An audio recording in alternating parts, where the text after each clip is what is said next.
मैं हूं ऐश्वर्या कपूर और आप देख रहे हैं मेरे साथ पूछता है भारत। और आज पूछ रहा है भारत देशवासियों कि वीर सावरकर के नाम में ऐसा भारत के विपक्ष को क्या दिखता है, या विपक्ष नहीं कहना चाहता, कुछ ऐसे राजनीतिक दलों को और कुछ ऐसे राजनीतिज्ञों को न जाने क्या अचानक वीर सावरकर का नाम लेते ही जैसे किसी छोटे बच्चे के सामने आप ऐसी चीज का नाम ले लीजिए जिससे वो घबराता हो या जिससे उसको डर लगता हो।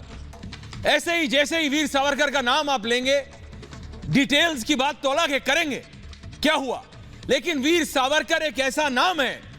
आप सावरकर जी का नाम लीजिए और ये राजनीतिक दल और इन राजनीतिज्ञों की रातों की नींद गायब हो जाती है, इनकी भूख मर जाती है, इनकी प्यास गायब हो जाती है। क्या है ऐसा सच जो ये चाहते नहीं कि वीर सावरकर के बारे में बाहर निकले? कौन सी ऐसी चीज, कौन सा ऐसा सत्य है जो राजनाथ सिंह ने, देश के रक्षा मंत्री ने कल कह दिया, जिससे पूरा विपक्ष और कई राजनीतिक दल तो खासकर उनको काटो तो खून नहीं वाली हालत है।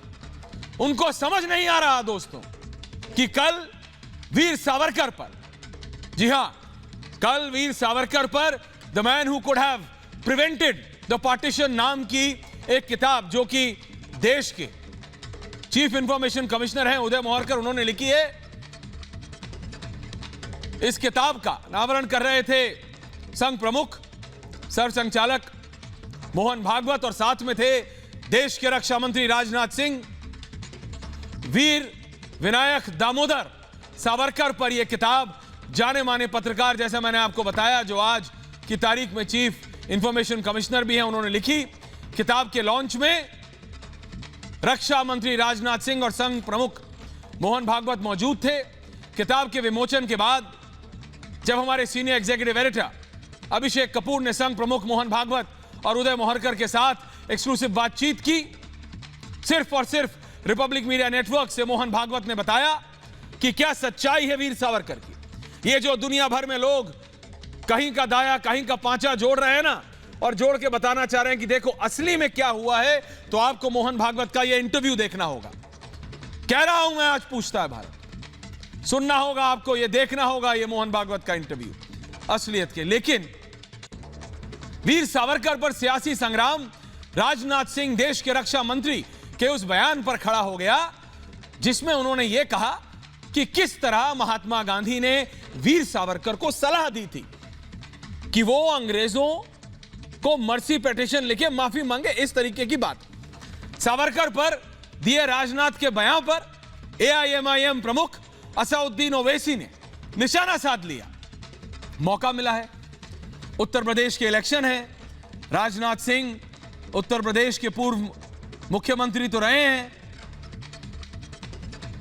देश के वरिष्ठतम नेताओं में से एक है, रक्षा मंत्री हैं, तो उन्होंने कहा कि इतिहास को तोड़ मरोड़ कर पेश किया जा रहा है।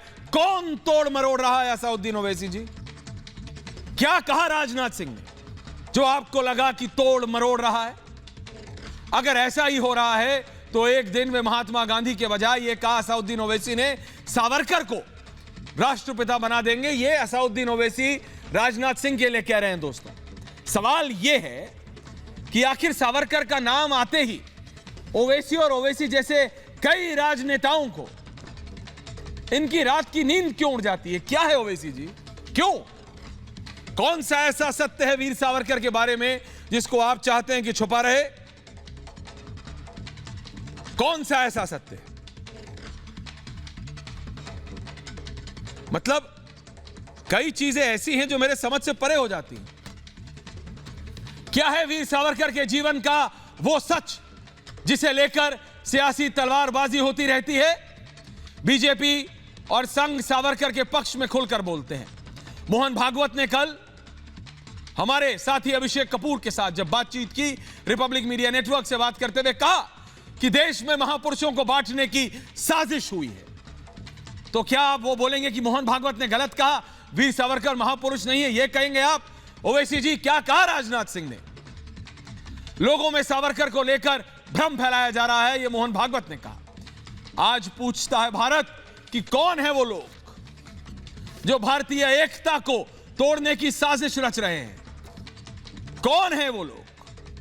मैं चाहता हूं मैं डिबेट पे जाऊं, इससे पहले सिर्फ 30 सेकंड के लिए सुन लीजिए कि देश के रक्षा मंत्री राजनाथ सिंह ने क्या कहा और असदुद्दीन ओवैसी ने क्या कहा। सुनते हैं राजनाथ सिंह और फिर असदुद्दीन ओवैसी, सुनाइए। सावरकर के खिलाफ झूठ फैलाया गया। बार बार यह बात कही गई कि उन्होंने अंग्रेजी सरकार के सामने अनेकों मर्सी पिटीशन फाइल की, लेकिन सच्चाई है कि मर्सी पिटीशन उन्होंने अपने को रिहा किए जाने के लिए नहीं फाइल की थी। सामान्यतया जो एक कैदी को पूरा अधिकार होता है कि मर्सी पिटीशन फाइल करना चाहे तो वह कर सकता है। महात्मा गांधी ने उन्हें कहा था कि आप मर्सी पिटीशन फाइल करो। महात्मा गांधी के कहने पर उन्होंने मर्सी पिटीशन फाइल की थी। सावरकर ने सबसे पहले 2 नेशन थ्योरी की बात की, उसके बाद मोहम्मद अली जिन्ना ने की। इतना सब रहने के बावजूद भी अगर आरएसएस और बीजेपी इनको इस तरह से प्रमोट कर रही है, जिसको अंग्रेजी में कहते हैं कि इलोजाइज कर रहे हैं, तो फिर एक देश में एक वक्त आएगा जब गांधी को फादर ऑफ द नेशन हटाकर सावरकर को father of nation BJP RSS बना देगी। तो सुना आपने दर्शकों, दिक्कत सिर्फ यह है, और मैं ये सच कह रहा हूं दिल से, कि वीर सावरकर का नाम आते ही आपको याद है वो तस्वीरें भी हैं हमारे पास। प्रधानमंत्री नरेंद्र मोदी जब सावरकर सेल गए थे तो उसके बाद विपक्ष को बहुत दिक्कत हुई थी। वीर सावरकर नाम में कुछ ऐसा है, कुछ ऐसी सच्चाई है। ये देखिए, ये वो तस्वीर है प्रधानमंत्री सावरकर सेल में जाते हुए, मुआयना करते हुए, देखते हुए कि कहां वीर सावरकर को जेल में रखा गया था। इससे भी बहुत दिक्कत हुई थी कई लोगों को कि क्यों गए हैं प्रधानमंत्री, क्यों ना जाएं प्रधानमंत्री, क्यों ना जाएं अवनीजेश जी, सुधांशु त्रिवेदी, रत्नाकर त्रिपाठी जी क्या दिक्कत है? पूरा पैनल जुड़ेगा, लेकिन मैं ये समझ से परे है, ये समझ से परे है, ग्राफिक्स भी हमारे पास, ये समझ से परे है कि वीर सावरकर नाम में ऐसा क्या दिखता है इस विपक्ष को और इन नेताओं को कि क्या। राजनाथ सिंह ने क्या कहा? राजनाथ सिंह ने कहा कि महात्मा गांधी के कहने पर वीर सावरकर ने एक मर्सी पिटीशन लिखी। हिंदी में उसे कहेंगे तो कई लोग कह रहे हैं माफीनामा लिखा, ये कह दिया राजनाथ जी ने। तो क्या कहा राजनाथ? क्या उन्होंने तथ्यों को तोड़ा मरोड़ा जैसा कि असदुद्दीन ओवैसी कह रहे? नहीं, जो असलियत है वो कहा। अगर अवनीजेश अवस्थी जी आज मुझे ऑफिशियली कुछ कहते हैं तो क्या 20 साल बाद मैं मना कर सकता हूं कि अवनीजेश अवस्थी जी ने मुझे वो चिट्ठी नहीं लिखी थी? अरे लिखी है तो लिखी है। ये देखिए यंग इंडिया में क्या है, वह बुद्धिमान है, वो बहादुर है, मैं क्रांति, ये सब लिखा हुआ है। मैं एक एक लाइन पढ़ूं तो 1 घंटा इसी में चला जाएगा त्रिपाठी जी, इसी में चला जाएगा। क्रक्स जो है, जो पॉइंट है जिस पे आज डिबेट है, वो क्या ऐसी चीज है जिसको देख के विपक्ष को लगता है कि वीर सावरकर को भैया ऐसा कंट्रोवर्शियल बना दो कि इस पे कोई बात ही ना करे, उनसे कोई बात ही ना जा पाए। ऐसा क्या था जो राजनाथ सिंह देश के रक्षा मंत्री ने कह दिया, जो आज ये पूरा विपक्ष खड़ा हो गया, असदुद्दीन ओवैसी से लेके सब लोग, कि नहीं नहीं नहीं नहीं, राजनाथ सिंह ने ऐसा कैसे कह दिया, आप तो वीर सावरकर को फादर ऑफ द नेशन बना देंगे, आप तो ये कर देंगे। तथ्यों को कोई मरोड़ सकता है?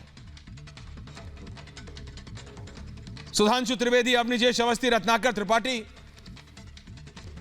मोहम्मद आसिफ हुसैन सोहेल AIMIM के, दिनेश वार्ष्णे प्रोफेसर एंड DU के, अतीकुर रहमान साहब, पूरा पैनल है। मैं सबसे पहले सुधांशु त्रिवेदी के पास जा रहा हूं। सुधांशु जी, जब भी बात की जाती है तो बात की जाती है हिस्ट्री की, कि आपको बहुत जानकारी है डेट्स की, तथ्यों की। तो राजनाथ सिंह देश के रक्षा मंत्री ने ऐसा क्या कह दिया जिसमें ये विपक्ष के नेता खड़े हो गए, कह रहे हैं कि तथ्यों को तोड़ा और मरोड़ा जा रहा है, पूरी तरह से उनको पलट दिया जा रहा है। राजनाथ सिंह जी ने झूठ कह दिया, राजनाथ जी ने यह कह दिया। क्या कह दिया राजनाथ सिंह? सुधांशु त्रिवेदी। देखिए ऐश्वर्य जी, पहले मैं एक सैद्धांतिक बात कहूंगा, फिर उसका तथ्य बताऊंगा। सैद्धांतिक विषय यह है कि देश का स्वतंत्रता संग्राम एक विराट संग्राम था, जिसमें तमाम लोग शामिल थे, तमाम व्यवस्थाएं शामिल थी, तमाम आयाम शामिल थे। उन आयामों के मध्य यदि कोई एक पॉइंट ऑफ कोहेरेंस यानी एक समन्वय का बिंदु दिखाई पड़ता है तो उस तरफ राजनाथ सिंह जी ने उसे रेखांकित किया है। यदि यहां पर मैं एक सैद्धांतिक बात कहूं कि महात्मा गांधी जी ने सावरकर जी के बारे में कोई सकारात्मक टिप्पणी कही है तो इससे जितना सावरकर जी का व्यक्तित्व उभरता है उससे ज्यादा महात्मा गांधी जी का व्यक्तित्व उभरता है। मगर समस्या यह है कि ये वो लोग हैं जो किसी भी चीज में समन्वय का बिंदु नहीं देखना चाहते, हर चीज में विभाजन का बिंदु देखना चाहते हैं और स्वतंत्रता आंदोलन को एकमेव स्वयं अपनी ही बपौती मानना चाहते हैं कि मोनोपोली होनी चाहिए, किसी दूसरे का रंच मात्र भी उसमें कोई स्थान नहीं होना चाहिए। अब तथ्य की बात करता हूं। राजनाथ जी ने यह बात कही है कि महात्मा गांधी ने 26 मई 1920 को यंग इंडिया में यह लिखा कि तत्कालीन सरकार का धन्यवाद दिया कि उन्होंने बहुत से राजनीतिक बंदियों को छोड़ दिया है और दोनों सावरकर बंधुओं के विषय में उन्होंने यह लिखा कि इन लोगों ने कोई एक्ट ऑफ वायलेंस नहीं किया है, यानी कोई हिंसा नहीं की, इनको राजनीतिक बंदी माना जाना चाहिए और इन्होंने राजनीतिक बंदी के रूप में इन्हें क्यों रिहा नहीं किया जा रहा है।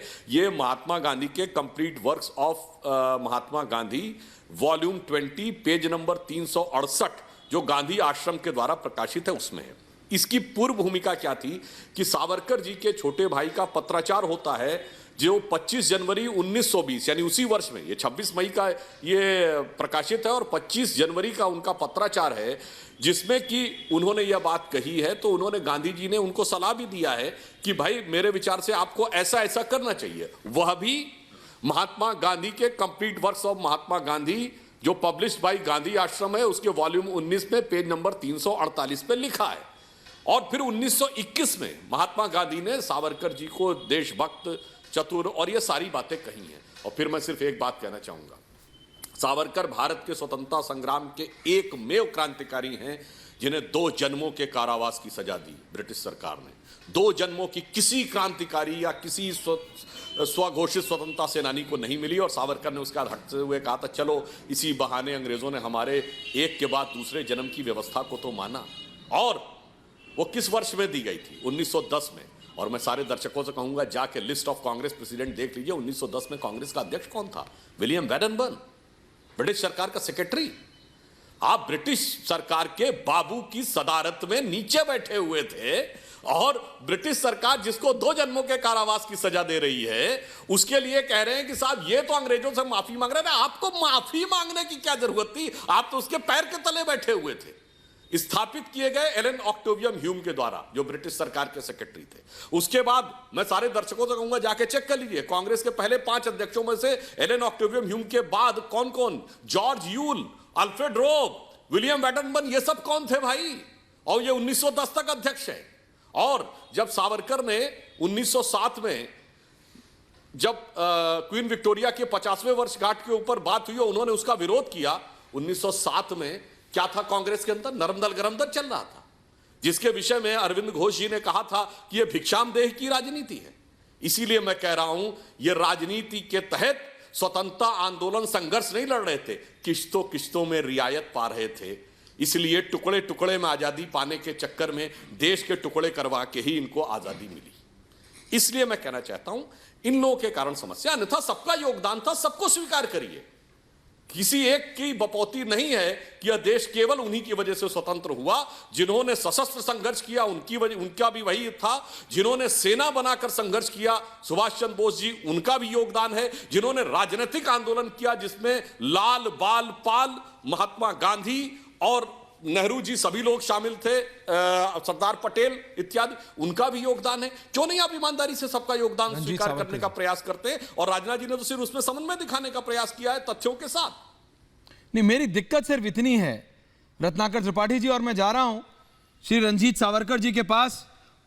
ग्रैंडसन हैं वीर सावरकर के, मुंबई से हमारे साथ लाइव जुड़े हुए हैं। सिर्फ उनको रखिए स्क्रीन पे 1 मिनट। मैं चाहूंगा सुधांशु जी 5 मिनट सुने आप। रणजीत सावरकर जी ग्रैंडसन हैं वीर सावरकर के। बहुत बहुत धन्यवाद रंजीत जी रिपब्लिक मीडिया नेटवर्क से बात करने के लिए। रंजीत सावरकर जी, जैसे ही वीर सावरकर का आपके दादा का नाम आता है कई लोगों को बहुत मिर्ची लग जाती है। उनके बारे में कोई बात करे, उनके बारे में राजनाथ सिंह ने टिप्पणी कैसे कर दी, मोहन भागवत ने उनकी किताब का, उन पे अगर किसी ने किताब लिखी तो उसका विमोचन कैसे कर दिया, क्यों ऐसी बात हुई, उनको लेके उनको बहुत मिर्ची लग जाती है। उनके बारे में उन्होंने क्या किया, उनकी सच्चाई को चाहते हैं कि बस छुपा के रखा जाए किसी तरह। जी जी, इसमें मेरा पक्ष एक स्पष्ट है कि वीर सावरकर एक क्रांतिकारी तो थे ही, मगर वो एक अपने हिंदुत्व का उन्होंने जो एक तत्वज्ञान दिया है भारत के लिए, जो तर्कशास्त्र पर आधारित है, जो धर्म पर आधारित नहीं। हिंदू शब्द ये किसी धर्म की ये नहीं है। हमारा राष्ट्र का नाम हिंदुस्तान है, जो सिंधु नदी से आता है, और सिंधु से ही इंडस बन के इंडिया नाम। तो जो हिंदुस्तान को विरोध करता है वो इंडिया को भी विरोध करना चाहिए, ये तर्क से है।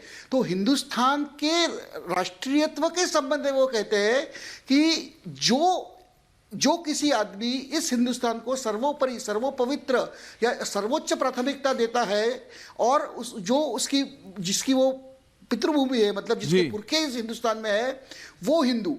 अब ये व्याख्या अगर स्वीकार की गई तो एक भारत की जो पुनर्निर्मिति होनी थी, तब भारत तो पूरे ब्रिटिशों ने लूट पाट के छोड़ा था, विभाजन के घाव सहरा था। तो सावरकर कहना है कि नया भारत जो है वो अगर इस राष्ट्रवादी हिंदुत्व पर विचार करे, खड़ा हो, और उसमें तो उन्होंने कहा है कि अगर मुसलमान और क्रिश्चियन भी अपना धर्म दूसरों पर थोपने की इच्छा बाजू रख दे तो वो भी एक भारत के कट्टर नागरिक बनकर हिंदू कहला सकते हैं।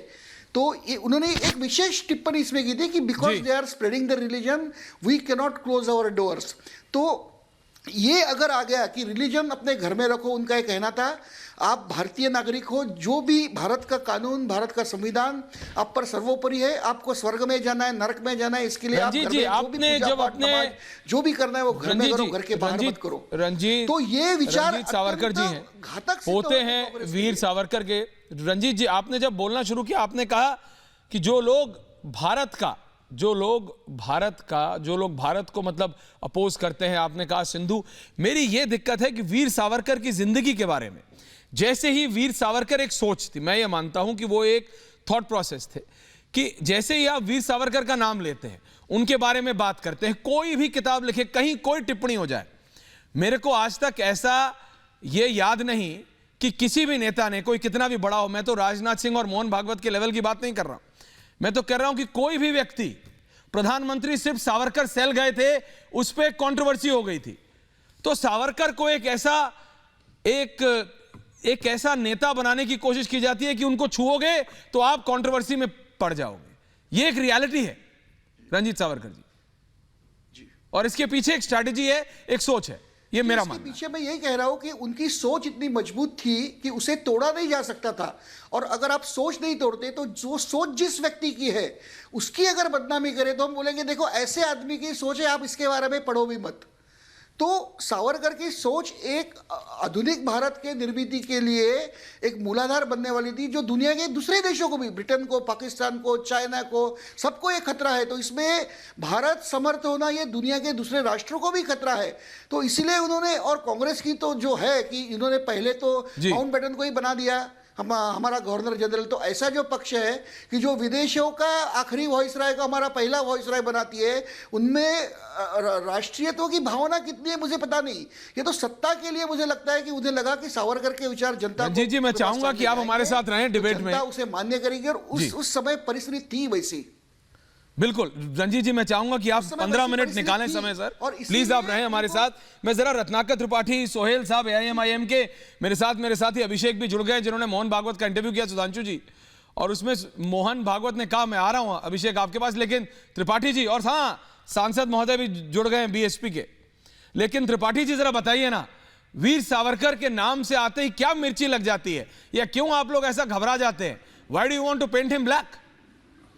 त्रिपाठी जी, अगर आपको मिर्ची न लगे और आप मुझे बीच में न टोके तो मैं बोलूं? मैं तो हमेशा चुप रहता हूं, आपको बोलने देता हूं, बोलिए।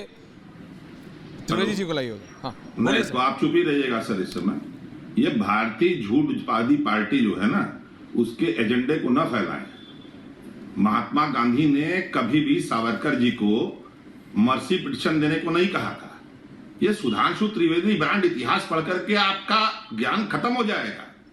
पहली पिटीशन सावरकर ने डाली 30 अगस्त 1911 को, दूसरी पिटीशन सावरकर ने डाली 14 नवंबर 1913 को, जिसमें उन्होंने लिखा कि नेहरू जी के लिए किसने डाली थी? त्रिपाठी जी, जवाहरलाल नेहरू जी के लिए मोतीलाल नेहरू जी ने डाली थी। Return back to the parental doors of the government. यह दूसरी थी।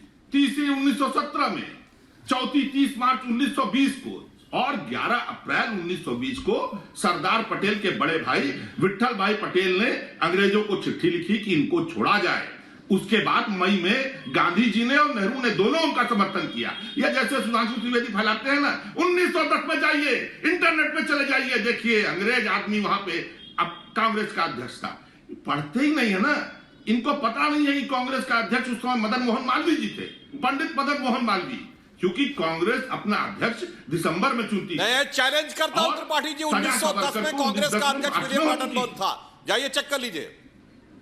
1910 में कांग्रेस ने जो आप नाम ले रहे हैं वेडॉक को ना, उसको दिसंबर में चुना था।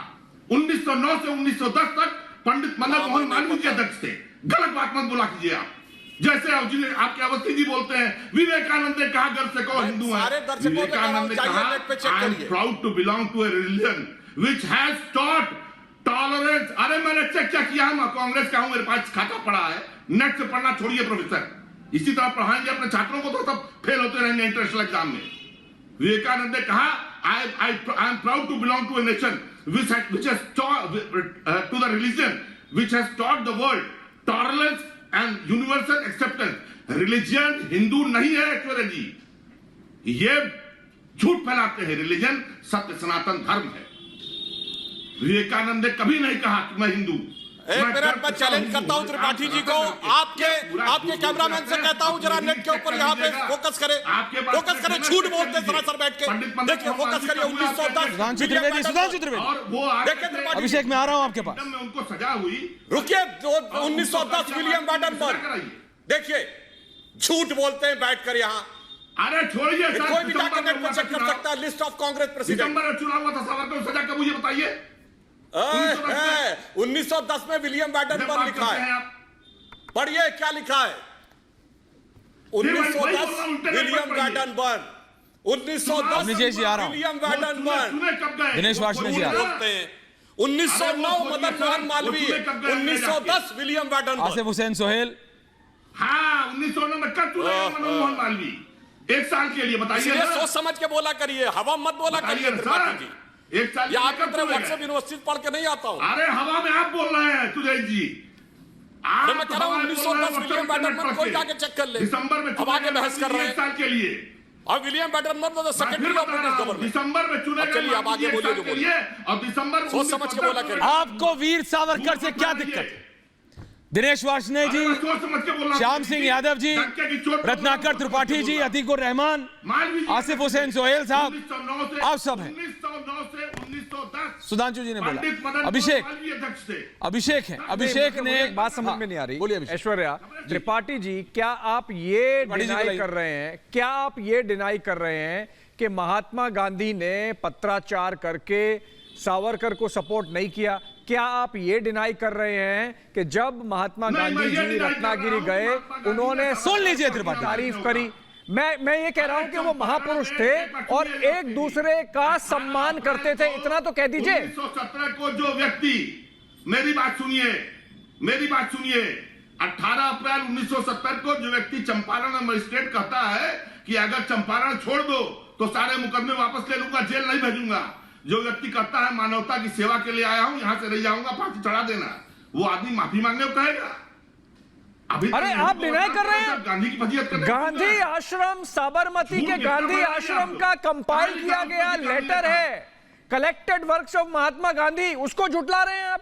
अरे सर, मैं इंटरनेट से नहीं कह रहा हूं, मैं साबरमती आश्रम का एक बहुत ही गहन अध्ययन किया हुआ पूरा कंपाइलेशन है, उसकी बात कर रहा हूं। राजनाथ सिंह झूठ बोल रहे हैं। अरे राजनाथ सिंह का नहीं कह रहा हूं मैं, साबरमती आश्रम का कह रहा हूं, महात्मा गांधी के। लिख चुके थे। त्रिपाठी जी रिलैक्स। श्याम सिंह यादव, सुधांशु त्रिवेदी कुछ कहना चाह रहे, फिर मैं आ रहा हूं। श्याम सिंह जी, दिनेश वाजना, अतिकुर रहमान आ रहा। त्रिपाठी जी रिलैक्स, अब आप ही बोलना चाहेंगे, पूरी डिबेट में ऐसा नहीं होता है। देखिए त्रिपाठी जी वो कह रहे हैं गांधी आश्रम के वर्क्स में, आप कह रहे हैं राजनाथ सिंह। आपकी दिक्कत राजनाथ सिंह से है कि वीर सावरकर से है? पहले आप ये चीज क्लियर करिए। अरे आपकी दिक्कत राजनाथ सिंह से है कि वीर सावरकर से? 9 जनवरी, अरे आपको राजनाथ सिंह पसंद नहीं, बोलिए वीर सावरकर के पीछे क्यों पड़ते हैं? बोलिए सुधांशु त्रिवेदी, सुन लिया आपको त्रिपाठी जी, रिलैक्स। पहले आप आधा गिलास पानी पीजिए प्लीज, ऐसे नहीं, बाकी भी लोग हैं। त्रिवेदी जी, दिनेश त्रिवेदी जी, श्याम सिंह यादव, डायरेक्टर साहब आप भी जरा सुनिए कीजिए, सुनिए कायदे से क्या बोल रहा हूं। सार्थक बहस होती है। बोलिए मैं सिर्फ एक फैक्ट रखता हूं, इन्होंने बहुत इतिहास की बात कही, मैं एक फैक्ट रखता हूं ऐश्वर्य जी। आज भारत का प्रधानमंत्री शपथ लेता है, मोदी जी ने शपथ ली तो किसने शपथ दिलवाई? राष्ट्रपति ने। शपथ में क्या बोला जाता है? मैं विधि द्वारा स्थापित भारत के संविधान के प्रति सच्ची निष्ठा रखूंगा जी। नेहरू जी कब प्रधानमंत्री बने? 15 अगस्त 47 को नहीं, सितंबर 1946 में कैबिनेट मिशन प्लान के तहत। शपथ किसने दिलवाई? लॉर्ड माउंटबेटन ने। यह बताइए किसके प्रति निष्ठा की शपथ लेकर प्रधानमंत्री बने थे? मैं पूछना चाहता हूं, बताइए, कोई भी हमारा विपक्ष वाला बताए। सितंबर 1946 में कैबिनेट मिशन प्लान के तहत जवाहरलाल नेहरू ने जब प्रधानमंत्री पद की शपथ ली तो किसके प्रति निष्ठा की कसम खाई थी? ब्रिटिश क्राउन के प्रति निष्ठा की शपथ खाई थी कि नहीं? बोलिए। 1937 और 40 बीएसपी के सांसद हैं जो कांग्रेस ने सरकार बनाई, उनकी राज्य सरकारों ने किसके प्रति निष्ठा की शपथ ली थी? इन्होंने प्रोविंशियल असेंबलीज में ब्रिटिश क्राउन के प्रति निष्ठा की शपथ ली।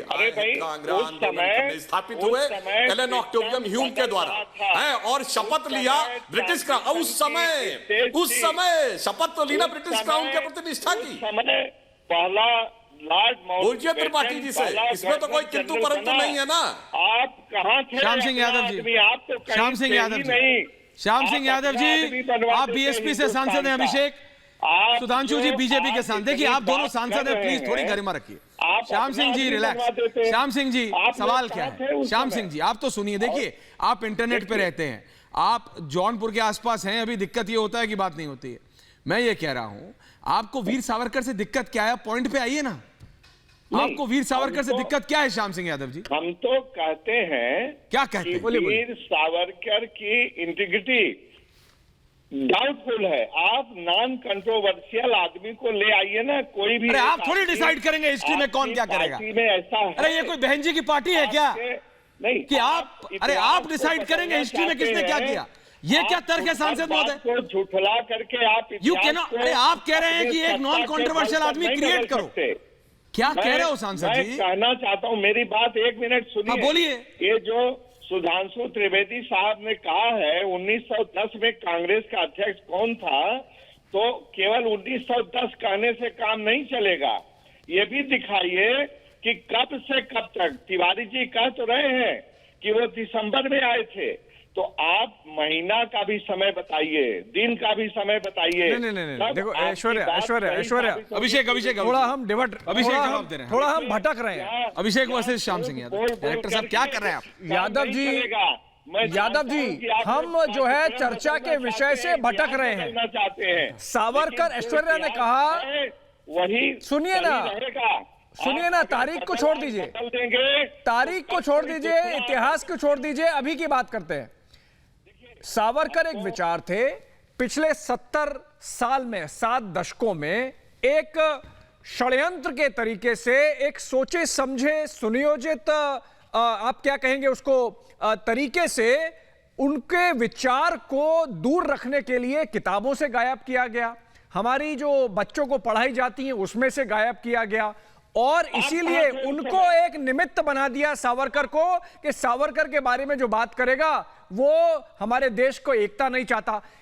डिबेट ये है कि जब सावरकर के अब असली विचार सामने आ रहे हैं, जब यह बात सामने आ रही है कि भगत सिंह सावरकर से मिलकर आए थे, जब यह बात सामने आ रही है कि अंबेडकर सावरकर से मिलकर आए थे, जब यह बात सामने आ रही है कि महात्मा गांधी खुद कहते थे कि सावरकर का विचार गलत नहीं है, उसमें से कुछ अंश निकाल के स्वीकार किया जा सकता है। अच्छा, महात्मा गांधी को 30% स्वीकार था, आपको 5% स्वीकार होगा।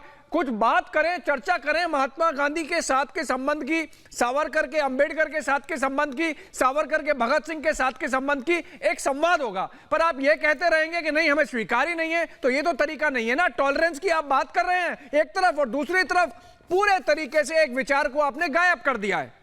दिनेश वार्ष्णेय जी, अब नीचे समझते, दिनेश वार्ष्णेय, सांसद महोदय आ रहा हूं, दिनेश जी।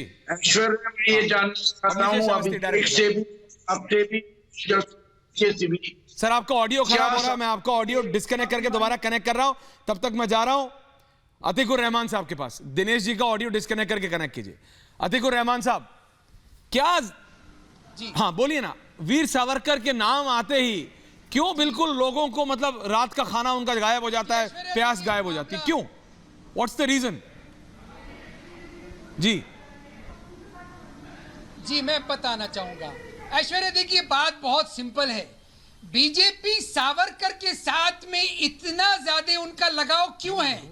उस वक्त के क्रांतिकारी और भी लोग थे, बल्कि मैं तो ये कहूंगा कि सावरकर 1911 से पहले उन्होंने अपने कई भाषणों में और लेख में 1857 जो म्यूटिनी हुई थी उसमें मुसलमानों की तारीफ करते बिल्कुल उनको पाया गया है। बहुत अच्छी बात। 1911 में लाला लाजपत राय जैसे क्रांतिकारी के साथ में, उनके साथ में जब उनका जोड़ हुआ, मिलना हुआ, वार्तालाप हुआ, उसके बाद में सावरकर की सोच में बदलाव आया।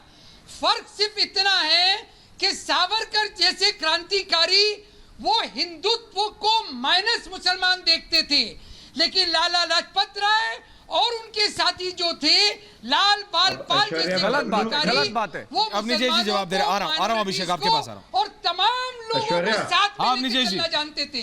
बोलिए। ये फर्क है, ये फर्क है कि बीजेपी सावरकर को ही बढ़ावा देती है क्योंकि वो हिंदुत्व है। अब नीतीश समझते जवाब देने दीजिए। अब नीतीश जी। ऐश्वर्या जी, उसका फायदा नहीं होगा ना बोलने का। नहीं, एक बोलना तो मेरा लक्ष्य नहीं है ना। आपके दर्शकों तक तथ्य पहुंचे, मैं उसके लिए अतीकुर रहमान जी, बाबा साहब अंबेडकर के बारे में तो आपको कहीं कोई, और वो जो यादव जी बैठे हुए हैं अपना बीएसपी के, उनके बारे में तो उनकी इंटीग्रिटी पे तो कोई डाउट नहीं है ना, क्यों यादव जी? लाइए तो मैं बाबा साहब अंबेडकर के अपने शब्द आपको सुना देता हूं। इस संबंध में बाबा साहब अंबेडकर के शब्द हैं। इस संबंध में हिंदू महासभा की विचारधारा को उसके अध्यक्ष माननीय वीडी सावरकर ने सभा के वार्षिक अधिवेशन में अपने अध्यक्षीय भाषण में स्पष्ट किया था। हिंदू महासभा पाकिस्तान के विरुद्ध है और वह उसका सभी साधनों से विरोध करेगी। हमें यह नहीं पता कि साधन कौन से होंगे। फिर उसके बाद कहते हैं, अंबेडकर जी कहते हैं, सुन लीजिए यादव जी, जरा इंटीग्रिटी पे सुन लीजिए।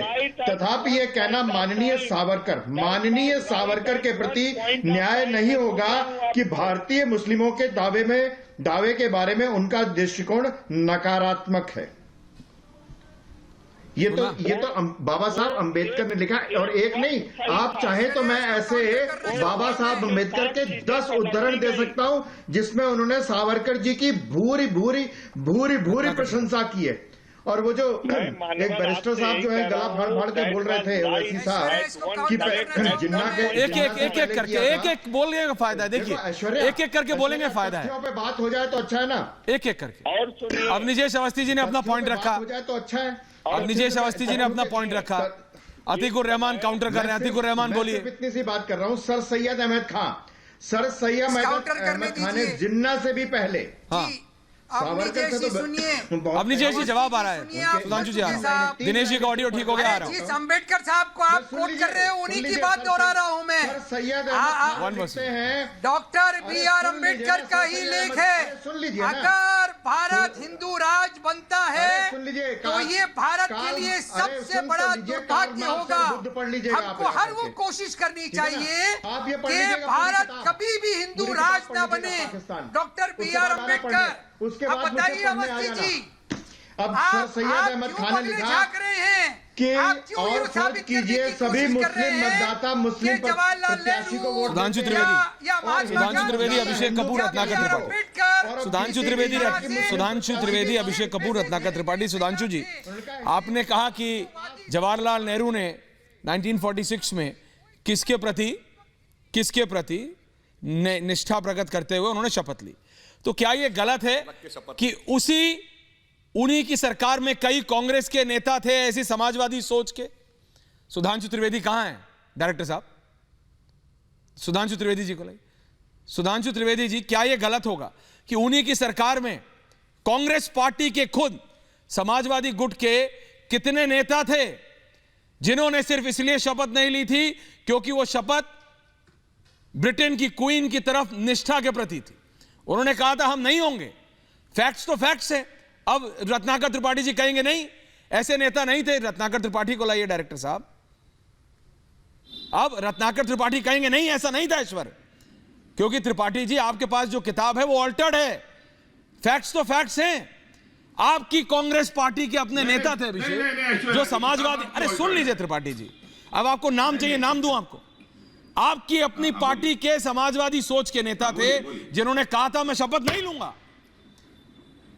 आपकी कांग्रेस पार्टी के अपने, ठीक है, मतलब कितने, डॉक्टर लोहिया, जय प्रकाश नारायण, आचार्य नरेंद्र देव, ये सब थे। मुझे ये बताइए कि अगर मेरा मकान किसी ने कब्जा, अब मकान पे पहुंच जाएंगे। अब आपके मकान पे क्या है, आपके मकान के कागज का मैं क्या करूं? आप वीर सावरकर पे रहिए। आपकी वीर सावरकर से दिक्कत क्या है, ये मूलभूत होना चाहिए क्लियर। सुनिए सर, नहीं, अभिषेक ने आपसे सवाल पूछा, सुधांशु जी ने पूछा, आप जवाब नहीं देते हैं। त्रिपाठी जी मकाने पे पहुंच जाते हैं आप। इतने सीरियस इशू को आप ऐसे बना देते हैं। मदन मोहन मालवीय जी अध्यक्ष रहते हैं और वो ऐसे दिखाते हैं कि ये देखिए 1910 में ये है। मुझे इससे दिक्कत है कि जो राजनाथ सिंह ने कहा, अच्छा, माफी लिखने के लिए गांधी जी ने कहा था। अरे 9 जनवरी 1915 को गांधी जी आ रहे हैं, 11-13 महाराज तुम माफीनामा लिख चुके हो। अरे 9, 10, 11, 12 छोड़िए, एक बात कह दीजिए, सावरकर देशभक्त थे कि नहीं?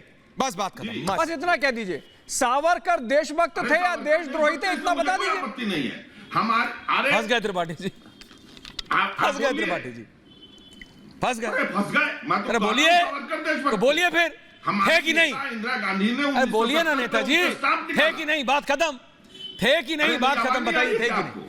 थे कि नहीं? कांग्रेस नेता रत्नाकर त्रिपाठी जी बताइए थे कि नहीं? देशभक्त थे।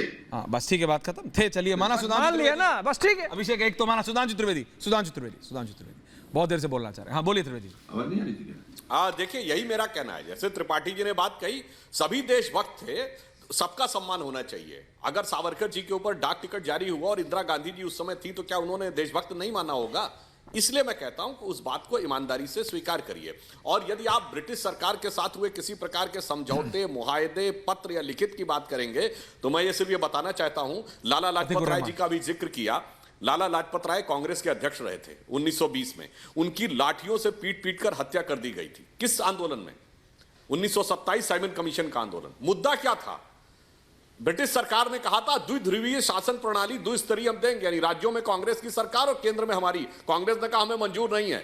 मगर 4 मार्च 1931 को कांग्रेस का जो इरविन के साथ पैक्ट हुआ, जिसमें महात्मा गांधी भी शामिल थे, उसने क्या स्वीकार किया? स्वीकार कर लिया ना कि आप सेंटर में हमारे माई बाप रहेंगे, हम आपके अंडर में काम करेंगे। और 1935 गवर्नमेंट ऑफ इंडिया एक्ट के तहत 1937 की प्रोविंशियल असेंबलीज के इलेक्शन हुए और कांग्रेस ने बाकायदा राज्यों में सरकार बनाई। केंद्र में आप हमारे माई बाप रहेंगे और प्रदेश में हम रहेंगे। यानी 1927 में जिस काम के लिए लाला लाजपत राय जी की शहादत हुई, 37 तक आते आते सब झुठला लिखित में मुआहदा किया भाई, और शपथ लेकर कहा कि आप हमारे माई बाप रहेंगे, और आके यहां बहस करने लगते हैं। इसलिए मैं कह रहा हूं, जब बात करिए तथ्यात्मक। और एक बात और कह दूं, किसी को बुरा ना लगे, अगर इस आधार पे करेंगे मान्यवर, तो महात्मा गांधी को आज हम राष्ट्रपिता कहते हैं। मगर क्या यह सत्य नहीं है कि 1939 में जब हरिपुरा कांग्रेस का अधिवेशन हुआ और सुभाष चंद्र बोस जी के विरुद्ध पट्टाभी रमैया लड़ रहे थे, और गांधी जी ने कहा पट्टाभी रमैया की हार मेरी निजी हार होगी,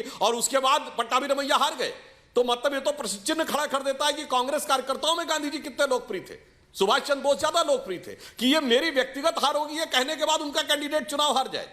इसलिए मैं कह रहा हूं इतिहास के कुछ गहरे यथार्थ हैं। और जो अभी अभिनीतेश जी ने बताया, मैं यादव जी से कहना चाहूंगा और अतीकुर रहमान जी से, जरा डॉक्टर अंबेडकर के मुसलमानों के प्रति विचार भी पढ़ लें। Muslim politics and the partition of India, ये किताब अवेलेबल है, जिसमें उन्होंने मुस्लिम पॉलिटिक्स के बारे में क्या लिखा है और कितने दूरदृष्टा थे डॉक्टर अंबेडकर। जो आज लिखा है वो आज हूबहू दोबारा घटित होता हुआ दिखाई पड़ रहा है। अतीकुर रहमान, श्याम सिंह यादव जी। श्याम सिंह यादव जी, आपके ऑडियो में इतनी दिक्कत होती है ना, मैं बाहर आ नहीं पाता आपके पास। हाँ, अब मैं अतीकुर रहमान जी, देखिए मैं जौनपुर में होता हूँ तब भी दिक्कत है, जयपुर में इस समय बैठा हूँ तब भी दिक्कत है, तो ये तो मेरी गलती नहीं है। मैं एक चीज कहना चाहता हूँ, सुधांशु त्रिवेदी साहब जो अभी कह रहे थे कि कभी मैडम इंदिरा गांधी ने इनके ऊपर सावरकर साहब के ऊपर डाक टिकट जारी किया था, तो क्या होता है समय समय पर ये विचार बदलते रहते हैं, नई नई चीजें आती रहती हैं। जैसे हम अब यही देखिए कि यूपी में अजय मिश्रा टेनी को प्रधानमंत्री जी ने बहुत अच्छा सोच के प्रधानमंत्री बनाया, वो मंत्री पद की शपथ दिलाई थी, लेकिन आज जब एक घटना हो गई तो पूरा तार निकलता है कि वो क्या थे, क्या करते थे, क्या उनका इतिहास था और कितना गलत उत्साहित हुआ। तो एक समय के साथ त्रिवेदी जी बदलता रहता है, वो बदला कि नहीं बदला, आप इससे सहमत हैं कि नहीं सहमत हैं? यूपी में जो घटना हुआ, एक दिन तो शपथ दिलाते हैं और 3 महीने बाद कि क्या क्या उनके बारे में निकल के आता है, तो ये बदला कि नहीं बदला। तो उसी तरह से कभी सावरकर साहब को अच्छा समझ के उन्होंने इंदिरा गांधी जी ने टिकट जारी कर दिया, बड़ा अच्छा काम किया, हम समर्थन करते हैं उसका। बड़ा प्रश्न उठा रहे हैं आप इंदिरा गांधी पे, सावरकर बड़ा प्रश्न उठा रहे हैं इंदिरा गांधी पे, गए उनका पूरा इम्पेकेबल नहीं है। प्रश्न उठा रहे हैं आप इंदिरा गांधी पे। एक ऐसा आदमी ढूंढ के लाइए ना, आपको नहीं मिलता। अभी आप कह रहे थे कि माउंट सुधांशु त्रिवेदी जवाब दे रहे हैं, जवाब देने दीजिए उनको। शपथ लिया यादव जी, ओके यादव जी जवाब दे रहे हैं। सुधांशु त्रिवेदी जवाब दे रहे हैं, जवाब ले लीजिए सांसद महोदय, आप ही के सांसद सदस्य हैं। हाँ, आप दोनों एमपी भी एक दूसरे को नहीं सुनेंगे, कैसा चलेगा? देखिए एमपी नहीं सुन रहे हैं एक दूसरे को, आप केवल एक बात का जवाब दे दीजिए। अरे दे रहे हैं, दूसरे सांसद को आप बोलने नहीं दे रहे, और पार्लियामेंट में आप लोग सुनते नहीं है, यहाँ बोलने नहीं देते। जब देश आजादी की लड़ाई लड़ रहा था तब कहाँ थे? केवल अच्छा ठीक है, अब जवाब आ रहा है, इसी बात का जवाब आ रहा है सुधांशु। मैं हार जाऊंगा। देखिए बात यह कि जो श्याम सिंह जी ने कहा बिल्कुल सही कहा, परंतु ये तो इंदिरा जी की आपने समझदारी पर प्रश्न चिन्ह खड़ा कर दिया, क्योंकि सावरकर जी जीवित तो थे नहीं कि बाद में उनके कार्यों को देखकर कोई विचार बदल जाएगा।